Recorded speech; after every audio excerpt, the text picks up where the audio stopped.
s'achise la question gramente. Denti, stenti, s'affonti,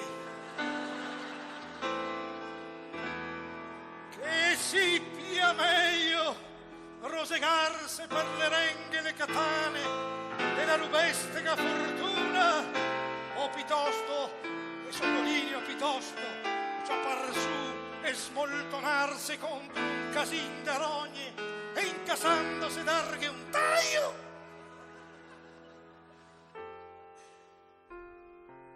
Morire, dormire, ronchesare forse, e ronchesando farla finia, costo sgranfo in testomaco e sta smerdate sfighe che vinda boccia e te peta dentro in te la succa, zio Shakespeare.